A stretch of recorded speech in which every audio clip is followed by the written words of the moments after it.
আসসালামু আলাইকুম। Exclusive education এরিয়ার পক্ষ থেকে সবাইকে স্বাগতম জানাচ্ছি। আমি ডক্টর ফারহান ররিক, এমডি ফেসবি রেসিডেন্ট কার্ডিওলজি, জাতীয় হৃদরোগ ইনস্টিটিউট। আজকে আপনার সাথে যুক্ত হয়েছি ডিপ্লোমা এক্সামের জন্য স্পেশাল রিভিউ ক্লাস নিতে। আজকে টপিক হচ্ছে ফিজিওলজি 1। ডিপ্লোমা এক্সামের খুব বেশি দিন আর বাকি নেই, মাত্র কয়েকটা দিন বাকি আছে। এই শেষ সময়ে সবাই নিজের পড়াশোনা গুছিয়ে নিতে এবং শেষ সময় রিভিশন দিতে ব্যস্ত। তো এই জন্যই আমরা আপনাদের সুবিধা কথা চিন্তা করে কিছু স্পেশাল রিভিউ ক্লাস অ্যারেঞ্জ করতে যাচ্ছি, যেটার মাধ্যমে আমরা চেষ্টা করব আপনাদেরকে কিছু শর্ট সাজেশন দেওয়ার জন্য এবং সেই সাথে এই শেষ মুহূর্তে আপনাদের পড়া গুছিয়ে দেওয়ার জন্য। যারা আমাদের সাথে যুক্ত হয়েছেন অনেক অনেক ধন্যবাদ। আমার মনে হয় এই ক্লাসগুলো করলে আপনাদের শেষ মুহূর্তে আপনারা আসলে কোন কোন টপিক গুরুত্ব দিয়ে পড়বেন সেটা আপনাদের একটা ভালো ধারণা হয়ে যাবে আশা করি। আমরা একটু ওয়েট করব বাকিদের যুক্ত হওয়ার জন্য। আসলে ডিপ্লোমা এক্সামে কিন্তু একই টপিক থেকে প্রশ্ন অনেক রিপিট হয়। যেহেতু প্রশ্ন রিপিট হয় সেহেতু আমার মনে হয় যে আপনারা যদি একটু মনোযোগ দিয়ে টপিকগুলো ভালো করে দেখে যেতে পারেন, সেক্ষেত্রে কিন্তু আপনাদের পরীক্ষাতে কমন পাওয়ার সম্ভাবনা অনেক বেশি থাকবে। যে কারণে আমার সাজেশন হচ্ছে আপনারা আমাদের ক্লাসগুলো করবেন। আমরা প্রায় 8টার মতো ক্লাস নেওয়ার চেষ্টা করব। 6 থেকে 8টা ক্লাস আমরা নিব। প্রত্যেকটা সাবজেক্টের জন্য আমরা রিভিউ সেশন নেওয়ার চেষ্টা করব এবং এই রিভিউ সেশনগুলো করার মাধ্যমে আপনারা আশা করি অনেক বেশি উপকৃত হবেন এবং রিভিউ সেশনগুলো করার মাধ্যমে আপনারা বুঝতে পারবেন সবচেয়ে গুরুত্বপূর্ণ টপিক কোনগুলো এবং পরীক্ষার আগে আপনাদের কোন টপিকগুলো অবশ্যই দেখে যাওয়া দরকার। যারা যুক্ত হয়েছেন একটু কষ্ট করে আপনাদের মেডিকেল কলেজের নাম এবং সেশন যদি কমেন্ট বক্সে জানিয়ে দেন, সেটা আমাদের জন্য উপকার হয়। যারা যুক্ত হয়েছেন মেডিকেল কলেজের নাম এবং সেশন একটু কষ্ট করে জানিয়ে দিবেন এবং আমরা একটু ওয়েট করব বাকিদের যুক্ত হওয়ার জন্য, তাহলে আমরা আমাদের ক্লাসটি শুরু করতে পারি।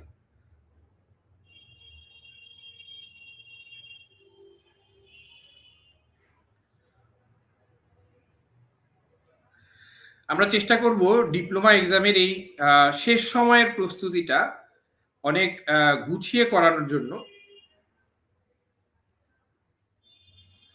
ডিপ্লোমা এক্সামের এই শেষ সময়ের প্রস্তুতিটা আপনাদেরকে একটু গুছিয়ে দেওয়ার জন্য প্রত্যেকটা সাবজেক্টেরই আমরা রিভিউ ক্লাস নেওয়ার চেষ্টা করব।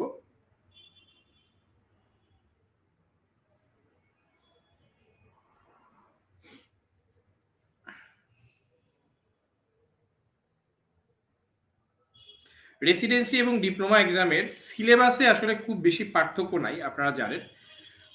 রেসিডেন্সিতে একটু ডিপ থেকে প্রশ্ন আসে, আর ডিপ্লোমা এক্সামে তুলনামূলকভাবে সুপারফিশিয়ালি প্রশ্ন আসে। আপনারা যদি একটু কষ্ট করে রেসিডেন্সি এবং ডিপ্লোমা এক্সামের সিলেবাসের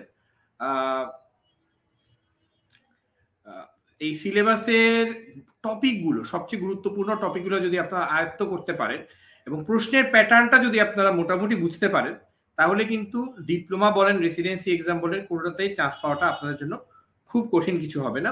আর এখন একটু বুঝে বুঝে পড়তে হবে, কারণ যেহেতু রেসিডেন্সিতে এখন এবং ডিপ্লোমাতেও এখন এসবিএ রয়েছে, এসবিএটা একটু বুঝে পড়লে, একটু কনসেপশন ক্লিয়ার করে পড়লে ইজি হয়ে যাবে।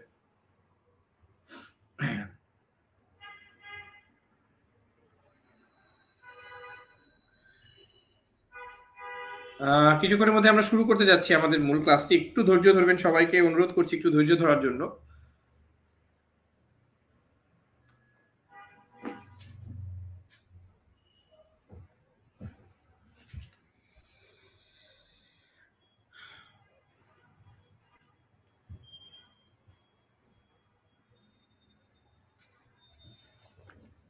কিছুক্ষণের মধ্যে আমরা আমাদের ডিপ্লোমার মূল ক্লাসটি শুরু করতে যাচ্ছি। আজকে আমাদের একটি মূলত সাজেশন বেসড এবং সেই সাথে খুব গুরুত্বপূর্ণ কিছু টপিক নিয়ে আমরা ডিসকাস করব, যেগুলা থেকে অবশ্যই ডিপ্লোমা এক্সামে, মূল এক্সামে অবশ্যই প্রশ্ন পাবেন। এটাই আমাদের টার্গেট। আজকে ক্লাস থেকে যদি আপনারা কিছুটা হলেও উপকৃত হন, তাহলে আমাদের কষ্ট সার্থক।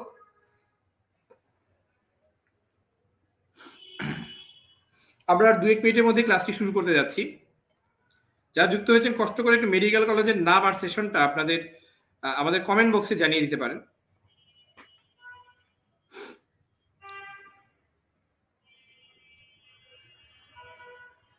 আমাদের মার্কিউরি ব্যাচের যারা রেসিডেন্ট রয়েছেন, সরি পরীক্ষার্থী যারা রয়েছেন মার্কিউরি ব্যাচের এবং অন্যান্য ব্যাচের যারা রয়েছেন, আপনাদের জন্য আমরা আমাদের পিডিএফটিও দিয়ে দিব। এর বাইরে যদি কেউ আজকে ক্লাসের পিডিএফ পেতে চান তাহলে একটু কমেন্ট বক্সে মেইল অ্যাড্রেসটি কমেন্ট করে জানাতে পারেন, তাহলে আমরা আজকে ক্লাসের পিডিএফটি দিয়ে দিব। আজকে ক্লাসের পিডিএফ এ আমরা বেশ কিছু সাজেশনও রেখেছি আপনাদের জন্য। ফিজিওলজি 1 মানে ফিজিওলজির প্রথম অংশ আজকে আমরা করব। তো যদি আমাদের পিডিএফটি বা আমাদের সাজেশনটি পেতে চান তারা একটু মেইল অ্যাড্রেসটা কমেন্ট করে জানিয়ে দিতে পারেন।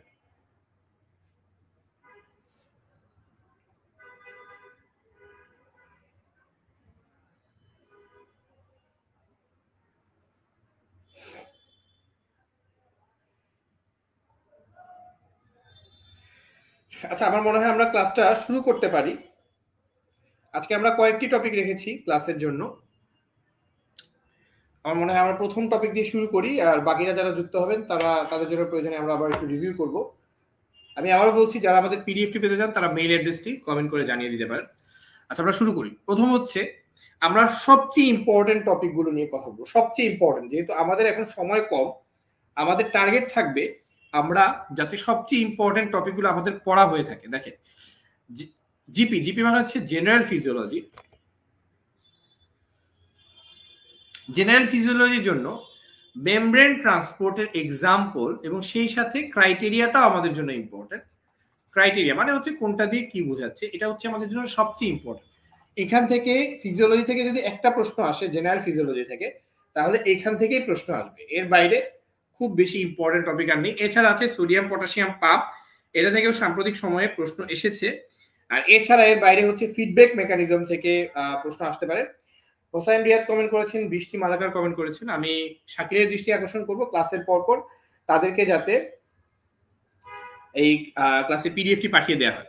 তাহলে মেমব্রেন ট্রান্সপোর্টটা আমরা একটু পড়ি। মেমব্রেন ট্রান্সপোর্টটা যদিও আমার মনে হয় যে আপনারা সবাই কম বেশি মেমব্রেন ট্রান্সপোর্ট সম্পর্কে জানেন এবং এটা আমার মনে হয় যে অলরেডি পড়া হয়ে গেছে, তারপরেও চলেন আমরা এটা একটু রিভিউ করে নিই। হ্যাঁ, তাহলে আমরা জানি মেমব্রেন ট্রান্সপোর্ট মোটামুটি দুই ধরনের আছে, তাই না?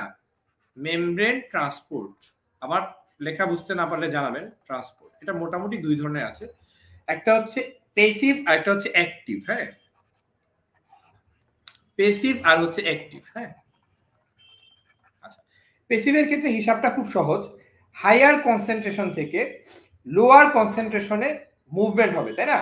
Movement of substances along the concentration gradient, higher concentration থেকে লোয়ার কনসেন্ট্রেশনে যাবে। এটাতে সাধারণত এটিপি লাগে না।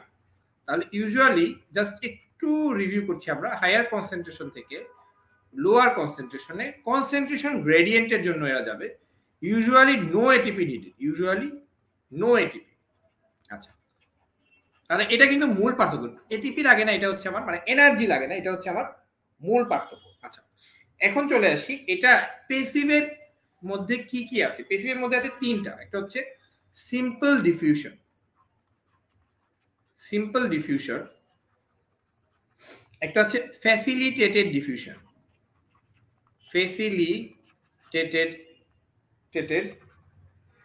Facilitated diffusion. আর আরেকটা সবশেষে হচ্ছে অসমোসিস। অসমোসিসটা আমরা সবাই জানি, বাংলা হচ্ছে অভিস্রবণ, আমরা সবাই পড়ে এসেছি। তাহলে simple diffusion, facilitated diffusion, osmosis. আচ্ছা, এখন চলে আসি আমরা অ্যাক্টিভ ট্রান্সপোর্ট। অ্যাক্টিভ ট্রান্সপোর্ট মানে হচ্ছে কি, এনার্জি লাগবে, এনার্জি বা এটিপি লাগবে, এনার্জি অর এটিপি এখানে রিকোয়ার্ড, এই অ্যাক্টিভ ট্রান্সপোর্ট। হ্যাঁ, অ্যাক্টিভ ট্রান্সপোর্টের মধ্যে আবার দুইটা আছে, প্রাইমারি অ্যাক্টিভ ট্রান্সপোর্ট, হ্যাঁ, একটা হচ্ছে secondary active transport. Primary active transport আর একটা হচ্ছে সেকেন্ডারি অ্যাক্টিভ ট্রান্সপোর্ট। আচ্ছা, প্রাইমারি অ্যাক্টিভ ট্রান্সপোর্টের মধ্যে রয়েছে sodium potassium pump, calcium pump আর একটা হচ্ছে হাইড্রোজেন পাম্প। তাহলে সোডিয়াম পটাশিয়াম পাম্পটা, এই যে সোডিয়াম পটাশিয়াম পাম্প এত ইম্পর্টেন্ট, হ্যাঁ, এত বেশি ইম্পর্টেন্ট একটা টপিক, এটা কিন্তু প্রাইমারি অ্যাক্টিভ ট্রান্সপোর্ট। এছাড়া আছে ক্যালসিয়াম পাম্প, আচ্ছা হাইড্রোজেন পাম্প। আচ্ছা, সেকেন্ডারি অ্যাক্টিভ ট্রান্সপোর্টের মধ্যে আবার দুইটা আছে, একটা হচ্ছে কো ট্রান্সপোর্ট আর একটা হচ্ছে কাউন্টার ট্রান্সপোর্ট। কো ট্রান্সপোর্ট আর একটা হচ্ছে কাউন্টার ট্রান্সপোর্ট। কো ট্রান্সপোর্ট মানে কি, দুইটা একই দিকে যাবে, হ্যাঁ, দুইটা সাবস্টেন্স দুইটা একই দিকে যাবে। যেমন sodium glucose co transport, sodium glucose co transport. আর কি আছে, sodium amino acid co transport. এই দুইটা বেশি important, sodium glucose co transport আর sodium amino acid co transport. আচ্ছা, কাউন্টার ট্রান্সপোর্টের মধ্যে কি আছে, sodium hydrogen counter transport, sodium calcium counter transport. সাধারণত একই রকম আয়নগুলা তারা কাউন্টার ট্রান্সপোর্ট, মানে একটা একটার অপোজিটে যায়। আরেকটা আছে ক্লোরাইড বাইকার্বনেট, দুইটাই নেগেটিভ, একটা একটার অপোজিটে যাবে। কাউন্টার মানে হচ্ছে অপোজিটে যাবে। তাহলে দেখেন কো ট্রান্সপোর্ট হচ্ছে sodium glucose co transport, sodium amino acid co transport. আর কাউন্টারের মধ্যে আছে sodium hydrogen counter transport, sodium calcium counter transport, আর হচ্ছে ক্লোরাইড বাইকার্বনেট কাউন্টার ট্রান্সপোর্ট। আচ্ছা, এখন আমরা আমাদের যে পিডিএফটা আছে, আমাদের যে পিডিএফটা আছে সেই পিডিএফটা আমরা চলুন একটু দেখে নিই। হ্যাঁ, আমাদের এক্সক্লুসিভ এডুকেশন এই যে পিডিএফটা আছে, দেখেন এখানে আমি আপনাদের জাস্ট একটা জিনিস বের করে রেখেছি আগে থেকে, সেটা হচ্ছে দেখেন সিম্পল এবং ফ্যাসিলিটেটেড ডিফিউশনের মধ্যে পার্থক্য। দুইটাই কিন্তু ডিফিউশন, দুইটাতে কিন্তু এনার্জি লাগে না। হ্যাঁ, এনার্জি লাগে না, দুইটাই কিন্তু প্যাসিভ, তাই না? সিম্পল এবং ফ্যাসিলিটেটেড ডিফিউশন দুইটাই কিন্তু প্যাসিভ।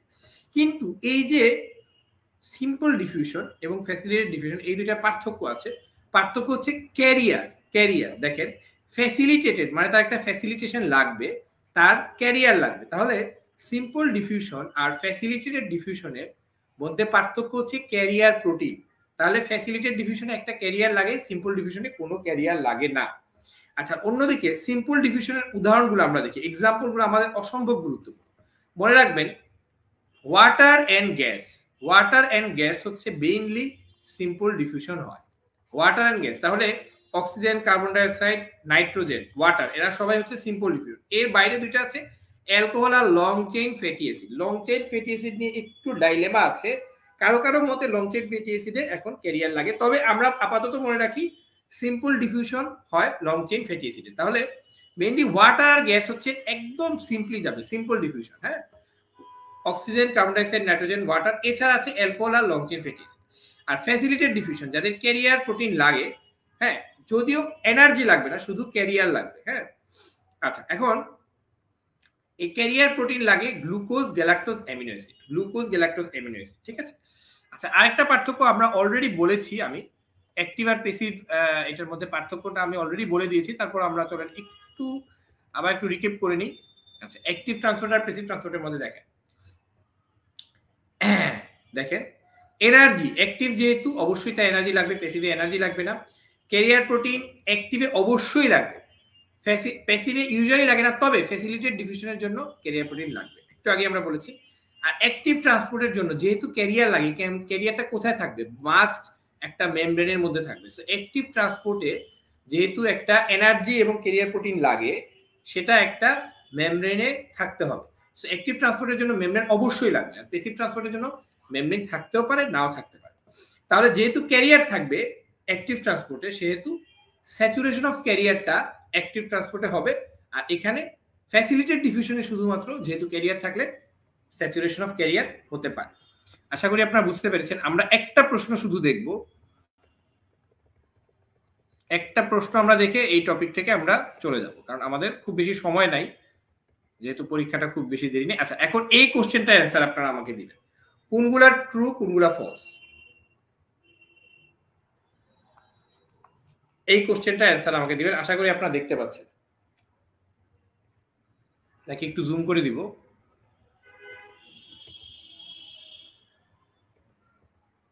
হ্যাঁ, আমার মনে হয় এখন একটু বেটার দেখা যাচ্ছে।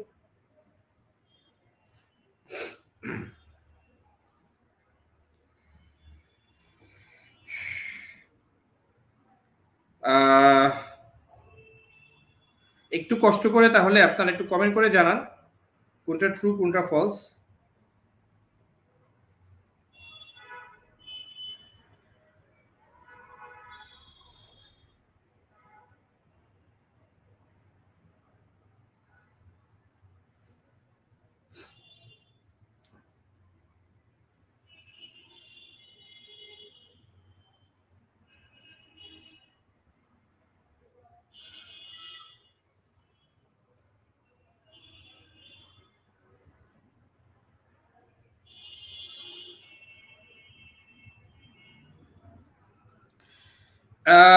বৃষ্টি মালাকার কমেন্ট করেছেন, জান্নাতুল ফেরদৌস নূর শোভা কমেন্ট করেছেন, সজীব বিশ্বাস কমেন্ট করেছেন। তাহলে একটু আগে কিন্তু আমি বলে দিয়েছি, তাই না?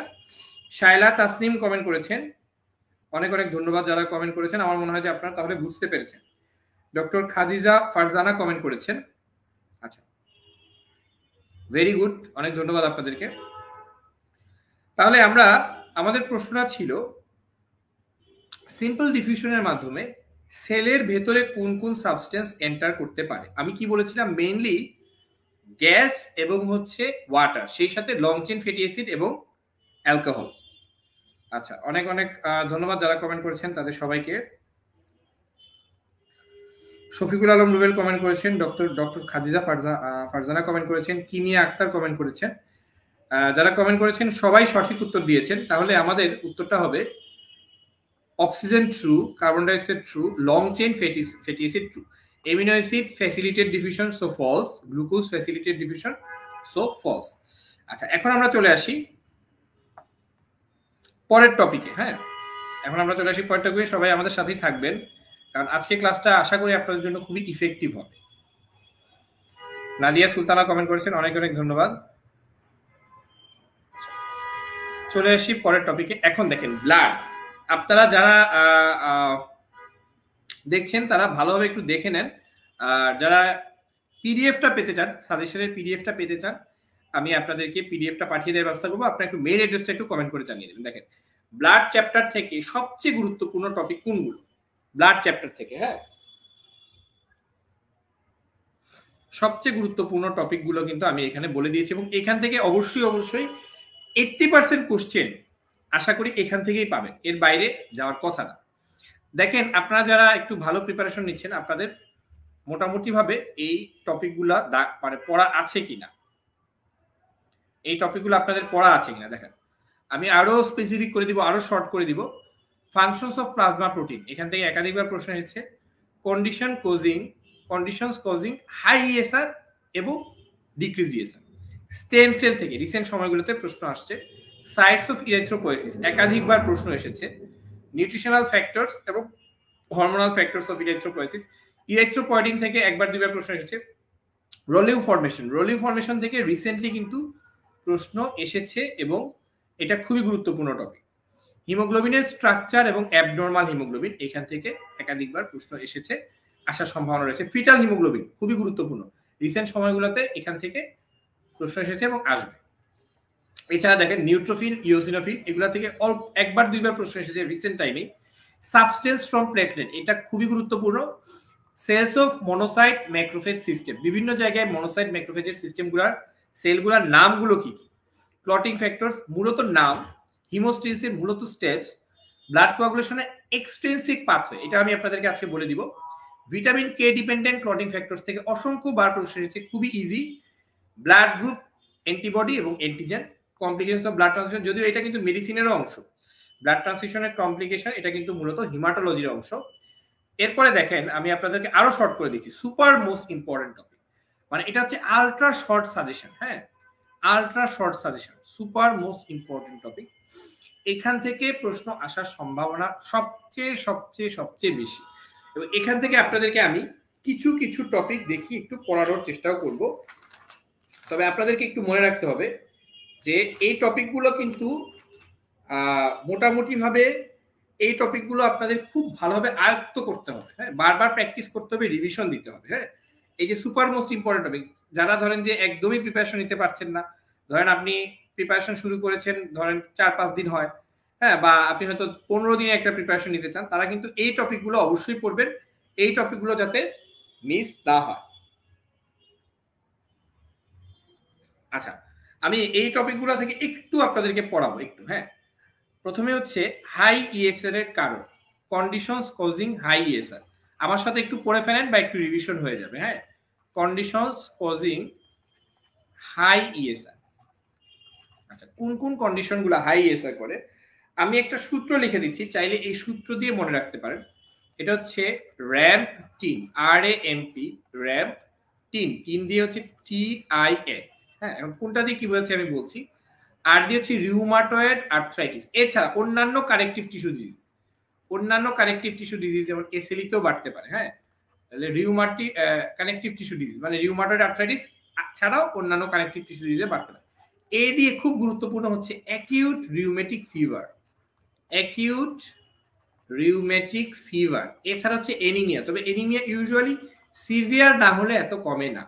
এনিমিয়া লিখে রাখেন সিভিয়ার। হ্যাঁ, এই প্রশ্ন আমি এটা পড়াবো, এরপর একটা প্রশ্ন করব, দেখি প্রশ্নের উত্তরটা আপনারা পারেন কিনা।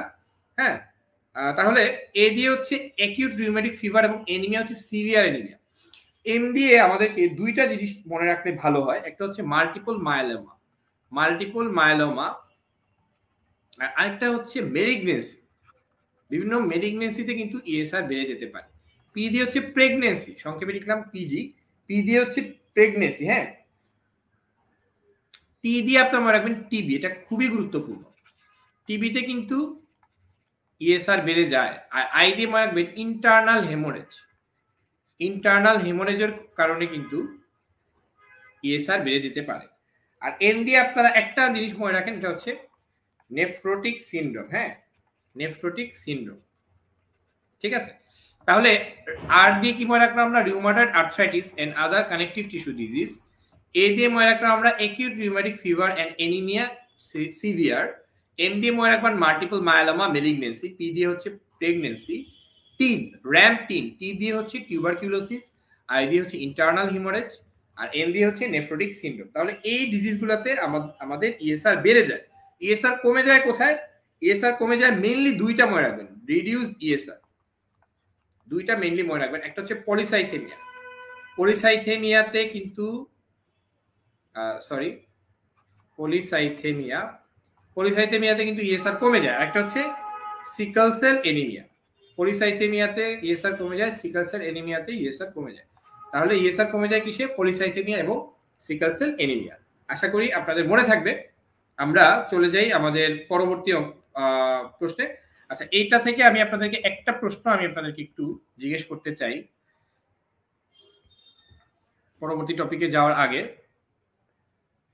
একটু দেখে নিই।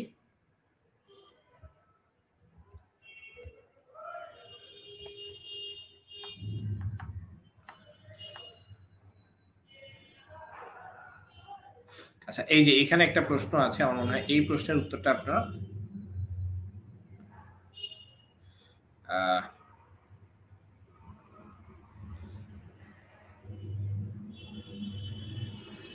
আচ্ছা, এই প্রশ্নের উত্তর দেন। ভেরি হাই ইএসআর, এখানের মধ্যে একটা জায়গায় একটু প্রবলেম আছে, আমি আপনাদেরকে বলে দিচ্ছি, দেখি আপনারা একটু বলেন।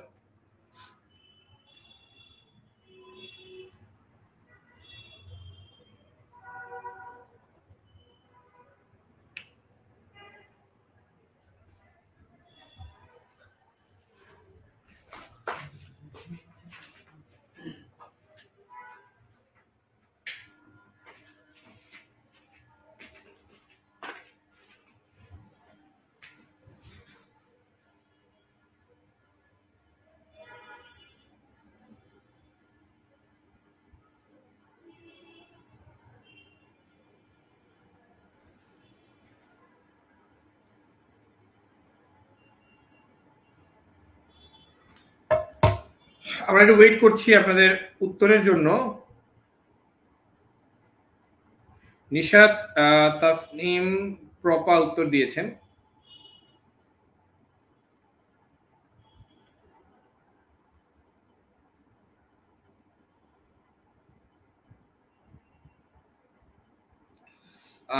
নাদিয়া সুলতানা উত্তর দিয়েছেন। আফিয়া ফেরদৌস সোনিয়া উত্তর দিয়েছেন। জান্নাতুল ফেরদৌস নূর শোভাত উত্তর দিয়েছেন।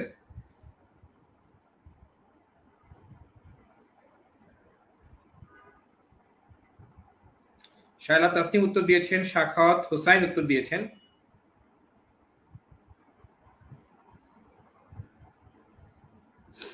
এখন এখানে আমি উত্তরটা একটু বলে দিই। পলিসাইথেমিয়া তো কখনোই না, এটাতে ইএসআর কমে যায়, false. Multiple myeloma true, TB true. Congenital cyanotic heart disease false, যেটা আমরা পড়ি নাই। আচ্ছা, অ্যাপ্লাস্টিক এনিমিয়া, এনিমিয়াতে ইএসআর বাড়ে কিন্তু এতটা বাড়ে না। হ্যাঁ, সিভিয়ার এনিমিয়াতে এই জন্য এটা ফলস হবে। এটা ওরাও কিন্তু বলছে ভেরি হাই ইএসআর। হ্যাঁ, সিভিয়ার এনিমিয়াতে সিভিয়ার হতে হবে, ইএসআর বাড়ে কিন্তু নট ভেরি হাই। হ্যাঁ, তাহলে মাল্টিপল মায়োলোমা টিবি বাকিগুলো ঠিক আছে। আর অ্যাপ্লাস্টিক এনিমিয়ার ক্ষেত্রে সিভিয়ার এনিমিয়া হতে সময় লাগে, আর সেক্ষেত্রেও ইএসআরটা এত বাড়ে। সো এই জন্য শুধু এইটা একটু খেয়াল রাখবেন, অ্যাপ্লাস্টিক এনিমিয়া কিন্তু ভেরি হাই হলে অ্যাপ্লাস্টিক এনিমিয়াটা ফলস হয়ে যাবে।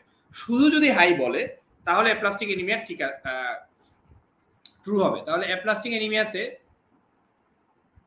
এটা একটু মনে রাখবেন, ESR high but not very high, এটার জন্য আমি এটা দিয়েছি যাতে আপনাদের কনফিউশন না হয়। হ্যাঁ, আচ্ছা, এরপরে আমরা চলে আসি পরের অংশে। আর উত্তর দিয়েছেন শফিকুল আলম রুবেল, ধন্যবাদ। আমরা চলে আসি আমাদের একটু আচ্ছা, আর এরপরে হচ্ছে সাইটস অফ ইলেকট্রোপয়েসিস। আচ্ছা, ইলেকট্রোপয়েসিসের সাইটটা আপনারা আমার মনে হয় যে আপনারা সবাই কম বেশি জানেন। হ্যাঁ, তারপর আমি একটু বলে দিতে চাই, হালকা একটু বলে দিই। এখান থেকে কিন্তু প্রশ্ন এসেছে পরীক্ষায়। হ্যাঁ, ইলেকট্রোপয়েসিস বা হিমাটোপয়েসিসের সাইট দেখেন, থার্ড উইক থেকে সাইটস অফ ইলেকট্রো অর হিমাটোপয়েসিস। আচ্ছা দেখেন, থার্ড উইক থেকে থার্ড মান্থ, তখন হচ্ছে ইয়কসেক। হ্যাঁ, ইয়কসেক। থার্ড উইক থেকে থার্ড মান্থ হচ্ছে ইয়কসেক। থার্ড উইক থেকে থার্ড মান্থ। হ্যাঁ, থার্ড মান্থ থেকে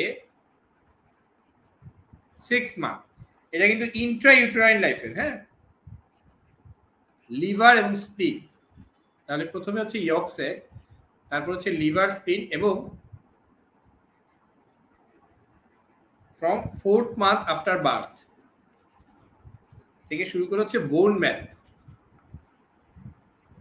তাহলে মোটামুটি ভাবে দেখেন, লিভার, স্প্লিন, বোন ম্যারো, ইয়কসেক, এগুলাই হচ্ছে আমাদের ইলেকট্রোপয়েসিসের সাইট। আচ্ছা আচ্ছা, রোলিউ ফর্মেশন নিয়ে আমি আপনাদের জাস্ট দুইটা কথা বলবো। রোলিউ ফর্মেশন নিয়ে আমি আপনাদের দুইটা কথা বলবো। রোলিউ ফর্মেশন মানে কি? রোলিউ ফর্মেশন মানে হচ্ছে যখন প্লেটলেট গুলা একটা আরেকটার গায়ে গায়ে লেগে যায়। হ্যাঁ, প্লেটলেট গুলা যখন একটা আরেকটার গায়ে গায়ে লেগে শিকলের মতো তৈরি করে, এটাকে বলা হয় রোলিউ। হ্যাঁ, এখন রোলিউ ফর্মেশনের ক্ষেত্রে আমাদের যে আমি বলবো যে দুইটা বা একটা কথা আমাদের মনে রাখতে হবে। আমি বলে দিচ্ছি, আমার মনে হয় দুইটা কথা আপনারা মনে রাখেন। এটা যদি না জানেন লিখে রাখেন। হ্যাঁ, কারণ এখান থেকে প্রশ্ন এসেছে রোলিউ ফর্মেশন। হ্যাঁ,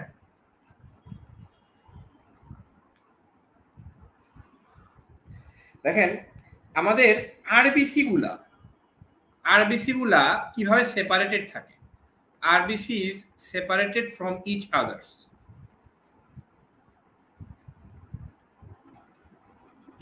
মানে টপিকটা রোলিউ ফর্মেশন, কিন্তু আমরা প্রথমে মনে রাখবো আরবিসি গুলা কেন একজন আরেকজনের থেকে সেপারেটেড থাকে। প্রথম কথা হচ্ছে আরবিসি গুলা কনস্ট্যান্ট মুভমেন্টের মধ্য দিয়ে থাকে। Constant movement of RBC. ঠিক আছে, একজন আরেকজনের সাথে রোলিউ ফর্মেশন করতে পারে না। রোলিউ ফর্মেশন মানে কি? জোড়া লাগা। কেন তারা আলাদা থাকে বা কেন জোড়া লাগে না? এক নাম্বার কারণ হচ্ছে কনস্ট্যান্ট মুভমেন্টের জন্য। এরপরে সেকেন্ড কথা হচ্ছে তাদের নেগেটিভ ইলেকট্রোস্ট্যাটিক চার্জ। তাদের negative electrostatic charge of cell membrane. Electrostatic charge of cell membrane, ভালো করে বুঝবেন ব্যাপারটা। ধরেন এখানে একটা আরবিসি আছে, এটার চার্জ নেগেটিভ। হ্যাঁ, মেমব্রেনের। আবার আরেকটা আছে এখানে, এদের এইটার চার্জ হচ্ছে নেগেটিভ। তাহলে এই নেগেটিভ চার্জের জন্য তাদের মধ্যে একটা রিপালশন ফোর্স কাজ করে। রিপালশন। হ্যাঁ, এই রিপালশন ফোর্সটার নাম হচ্ছে জিটা পটেনশিয়াল। এটা জাস্ট এমনি একটু বলে রাখছি আমি, জেটা পটেনশিয়াল। তাহলে জেটা পটেনশিয়ালটা কি? আরবিসির পরস্পরের মধ্যে যে নেগেটিভ ফোর্স কাজ করে, নেগেটিভ আয়নের জন্য যে রিপালশন ফোর্স কাজ করে, এটা হচ্ছে জেটা পটেনশিয়াল। যদি কোনো কারণে এই নেগেটিভ চার্জটা অমিট হয়ে যায় তাহলে আরবিসি কিন্তু একটা একটার সাথে জোড়া লেগে যাবে। এটাকেই বলা হয় রোলিউ ফর্মেশন। আরবিসির বাইকনকেভ শেপটা রোলিউ ফর্মেশনকে ফেভার করে, একটু মনে রাখবেন। বাইকনকেভ শেপ, এবং আরেকটা হচ্ছে ফিব্রিনোজেন, হ্যাঁ, এই দুইটা জিনিস যদি আরবিসির গায়ে ফিব্রিনোজেন লেগে থাকে তাহলে এটা হচ্ছে রোলেও ফরমেশনকে, রোলেও ফরমেশন মানে কিন্তু জোড়া লাগা, হ্যাঁ, এইভাবে। আর রোলেও ফরমেশনটা তৈরি হতে পারে না কেন? একটা হচ্ছে ওদের কনস্ট্যান্ট মুভমেন্টের জন্য, আর আরেকটা হচ্ছে ওদের নেগেটিভ চার্জের জন্য, হ্যাঁ। আর বাইকনকেভ শেপ এবং ফিব্রিনোজেন এই দুইটা রোলেও ফরমেশনে সাহায্য করে, ঠিক আছে। তাহলে আবার বলছি, দেখেন, রোলেও ফরমেশনটাকে হইতে দেয় না হচ্ছে আরবিসি সেপারেটেড থাকা মানে হচ্ছে রোলেও ফরমেশন হইতে দিচ্ছে না, দুইটা কারণ। একটা হচ্ছে কনস্ট্যান্ট মুভমেন্ট অফ আরবিসি, একটা হচ্ছে negative charge of the cell membrane. আশা করি আপনারা বুঝতে পেরেছেন। এরপরে আমি ফিটাল হিমোগ্লোবিন সম্পর্কে একটা দুইটা কথা বলবো। ফিটাল হিমোগ্লোবিন সম্পর্কে আমাদের জাস্ট একটা দুইটা কথা জেনে রাখলে আমাদের আশা করি হয়ে যাবে। ফিটাল হিমোগ্লোবিন সবাই মনে রাখেন, প্রয়োজনে লিখে রাখেন। ফিটাল হিমোগ্লোবিন কিন্তু ইম্পর্টেন্ট, হ্যাঁ। আচ্ছা, ফিটাল হিমোগ্লোবিনের ক্ষেত্রে এটার স্ট্রাকচারটা কি? আলফা টু গামা টু, এটা হচ্ছে alpha two gamma two. Foetal haemoglobin থেকে রিসেন্ট পরীক্ষায় প্রশ্ন এসেছে, আসার সম্ভাবনা অনেক অনেক বেশি। এটার চেঞ্জটা হচ্ছে আলফা টু গামা টু, হ্যাঁ। আচ্ছা, মনে রাখবেন, আনডিটেক্টেবল ইন অ্যাডাল্ট, প্রায় আনডিটেক্টেবল, হ্যাঁ, অলমোস্ট আনডিটেক্টেবল ইন অ্যাডাল্ট। অ্যাডাল্টে লেস দেন ইউজুয়ালি 0.6%, মানে খুবই কম পরিমাণে অ্যাডাল্টে থাকবে, হ্যাঁ। আচ্ছা, এরপরে হচ্ছে আরেকটা মনে রাখবেন, এটা অক্সি হিমোগ্লোবিন ডিসোসিয়েশন কার্ভকে লেফটে নিয়ে যায়। Shift of oxy haemoglobin curve to কি লেফট, লেফট। দেখেন লেফটের মধ্যে এফ আছে না, তাহলে মনে রাখবেন ফিটাল হিমোগ্লোবিন কোন দিকে নিয়ে যায়? লেফটে নিয়ে যায়, হ্যাঁ, মনে থাকবে। তাহলে fetal haemoglobin oxy haemoglobin dissociation কার্ভকে কোন দিকে নিয়ে যায়? লেফট সাইডে ডেভিয়েটেড করতে পারে। আচ্ছা, আরেকটা জিনিস আমরা একটু মনে রাখি, লেফট সাইডে যাওয়া মানে কিন্তু higher affinity for oxygen, sorry, higher affinity for oxygen binding. তার মানে এই ফিটাল হিমোগ্লোবিনের কিন্তু অক্সিজেন বাইন্ডিং এর প্রতি এফিনিটিটা বেশি। তাহলে alpha two gamma two structure, undetectable in adult, oxy haemoglobin dissociation কার্ভের লেফটে নিয়ে যায়, আর অক্সিজেন বাইন্ডিং এর প্রতি হাইয়ার এফিনিটি। তাহলে মোটামুটি হবে আমাদের এটা আমাদের হয়ে গেল, হ্যাঁ, অক্সি হিমোগ্লোবিন ডিসোসিয়েশন কার্ভটা আমাদের হয়ে গেল। আর আরেকটা জিনিস আপনাদেরকে বলি, আমি এখান থেকে একটু যদি বলি, ব্লাড কোয়াগুলেশনের ক্ষেত্রে এক্সটেন্সিভ পাথওয়েটা আমি একটু আপনাদেরকে একটা জিনিস একটু বলে দিই।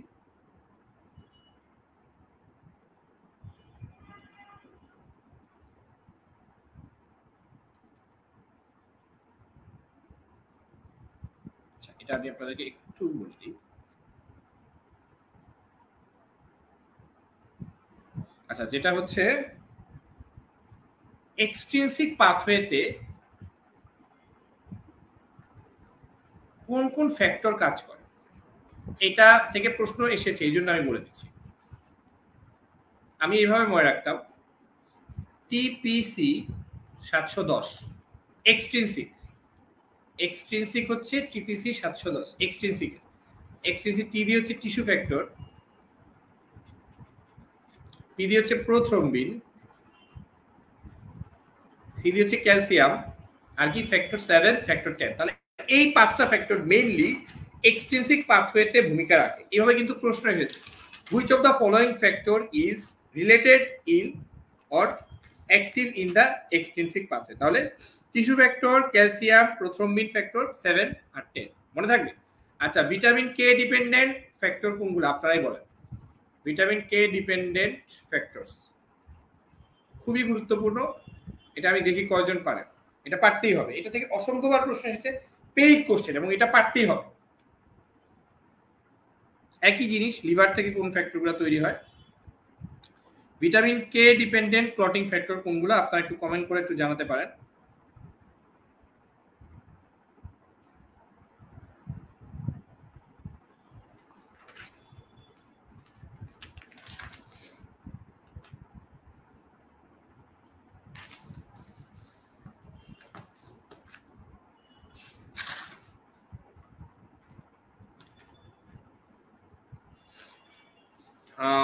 অনেকগুলো কমেন্ট আমি দেখতে পাচ্ছি। শফিকুল আলম রুবেল, আফিয়াস, ফেরদৌস সোনিয়া, সজীব বিশ্বাস, Shakhawat Hossain, Nadia Sultana, doctor Khadija Farzana. Very good. আমার মনে হয় আপনারা সবাই জানেন যে কে ডিপেন্ডেন্ট প্লটিং ফ্যাক্টর কোনগুলো রয়েছে, এবং এটা একটা পেইড কোশ্চেন এবং এখান থেকে প্রশ্ন কিন্তু আসে।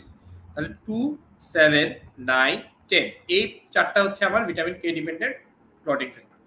আচ্ছা, এরপরে চলে আসি আমরা রেসপিরেটরি থেকে কোন কোন টপিকগুলো সবচেয়ে বেশি গুরুত্বপূর্ণ। হ্যাঁ, আচ্ছা, এখন রেসপিরেটরি ফিজিওলজিতে অনেক অনেক টপিক আছে যেগুলো থেকে প্রশ্ন আসার মতো আছে, কিন্তু কয়েকটা টপিক থেকে বেশি বেশি আসে। হ্যাঁ, কয়েকটা টপিক থেকে একটু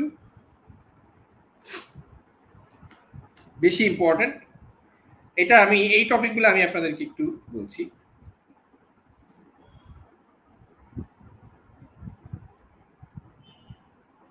প্রথম কথা, রেসপিরেটরি অ্যানাটমি খুবই সহজ প্রশ্ন আসে। টার্মিনাল ব্রঙ্কিয়াল পর্যন্ত কন্ডাক্টিং জোন, এরপর থেকে হচ্ছে রেসপিরেটরি জোন, এরকম প্রশ্ন আসে। ডেড স্পেস থেকে প্রশ্ন আসতে পারে।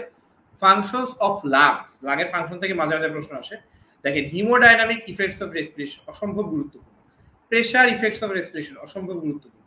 লাং ফাংশন টেস্ট থেকে একটা দুটো প্রশ্ন আসে। পালমোনারি ভলিউম এবং ক্যাপাসিটি, এর মধ্যে সব যে করতে হবে ডিটেইলস সেরকম না। Residual volume, vital capacity, tidal volume, এগুলো আপনারা ভালো মতো একটু করে নেবেন। হ্যাঁ, এরপরে দেখেন অ্যাপেক্স এবং বেজে কোনটাতে কোনটা বেশি কোনটা কম আমি বলে দিব। লাং কমপ্লায়েন্স মানে হচ্ছে প্রসারিত হওয়ার ক্ষমতা। অবস্ট্রাকটিভ ডিজিজ এবং রেস্ট্রিকটিভ ডিজিজের মধ্যে পার্থক্য। ফিজিওলজিক্যাল ইম্পর্টেন্স বা ফাংশনস অফ সারফেক্টেন্ট অসম্ভব গুরুত্বপূর্ণ প্রশ্ন আসবেই, এখান থেকে প্রশ্ন আসবেই। Factors affecting diffusion of gas through respiratory membrane, যেসব ফ্যাক্টরগুলা রেসপিরেটরি মেমব্রেন দিয়ে গ্যাসের ডিফিউশনকে এফেক্ট করে তাদের লিস্ট, এটা থেকে কিন্তু প্রশ্ন আসে। হ্যাঁ, অক্সিহিমোগ্লোবিন ডিসোসিয়েশন কার্ভ অসম্ভব গুরুত্বপূর্ণ, আমি বলে দিব।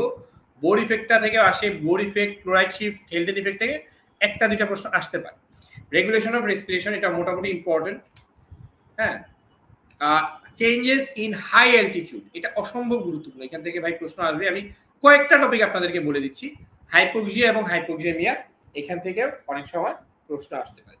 আচ্ছা, এখন আমরা চলে আসি, আমরা একটু পড়াশোনা করি নাকি। প্রথমে হচ্ছে হিমোডাইনামিক ইফেক্টস অফ রেসপিরেশন। হ্যাঁ, হিমোডাইনামিক ইফেক্টস অফ রেসপিরেশনের মধ্যে কোন জিনিসটা আমাদের জন্য সবচেয়ে বেশি লাগবে। দেখেন, কয়েকটা প্রেসার আছে। হ্যাঁ, এই আমি আপনাদেরকে একটু বলে দিই, আপনারা একটু বোঝার চেষ্টা করবেন। আচ্ছা, এখানে আমি আমার সুপার মোস্ট ইম্পর্টেন্ট টপিকের লিস্ট দিয়েছি, এখান থেকে আমি আপনাদেরকে কিছু কিছু টপিক বলে দিচ্ছি যেগুলো থেকে প্রশ্ন আসবে। এই যে দেখেন, প্রয়োজনে স্ক্রিনশট নিয়ে রাখেন, আপনার মূল পরীক্ষায় এই টপিকগুলো থেকে অবশ্যই প্রশ্ন আসবে। রেসপিরেটরি এই টপিকগুলো থেকে দেখবেন যে কয়েকটা প্রশ্ন, 50%-এর উপরে প্রশ্ন এই টপিকগুলো থেকে 60% প্রশ্ন আসার সম্ভাবনা বেশি। হ্যাঁ, আচ্ছা, এখন চলে আসি আমরা। প্রথম কথা হচ্ছে প্রেসার ইফেক্ট, মানে বিভিন্ন ধরনের প্রেসারের কি ধরনের পরিবর্তন হয়। আমরা 2-3টা প্রেসার নিয়ে একটু কথা বলি। যেমন ধরেন Intra pulmonary or intra-alveolar pressure. Intra-alveolar pressure, ইন্ট্রাপালমোনারি মানেই কিন্তু ইন্ট্রা-এলভিওলার, ঠিক আছে। আচ্ছা, এরপরে হচ্ছে ইন্ট্রাপ্লুরাল প্রেসার, এই দুইটা কিন্তু আলাদা। হ্যাঁ, ইন্ট্রাপ্লুরাল প্রেসার। তারপরে এর বাইরে আমরা আরো দুইটা নিয়ে কথা বলবো, এই দুইটা আমাদের জন্য বেশি গুরুত্বপূর্ণ। আর হচ্ছে ইন্ট্রাথোরাসিক প্রেসার, এগুলো জাস্ট চিন্তা করলে আপনারা পাবেন। আরেকটা হচ্ছে ইন্ট্রা অ্যাবডোমিনাল প্রেসার। এখন চলে আসি আমরা যেটা আমাদের জন্য বেশি গুরুত্বপূর্ণ, ইন্ট্রা এলভিওলার এবং ইন্ট্রাপ্লুরাল প্রেসার। হ্যাঁ, আপনারা একটু মনে রাখবেন, ইন্ট্রা এলভিওলার প্রেসারটা ধরেন এখানে হচ্ছে ইন্সপিরেশন, এখান থেকে এতটুকু ইন্সপিরেশন। হ্যাঁ, তাহলে এখান থেকে এতটুকু হচ্ছে আমার এক্সপিরেশন।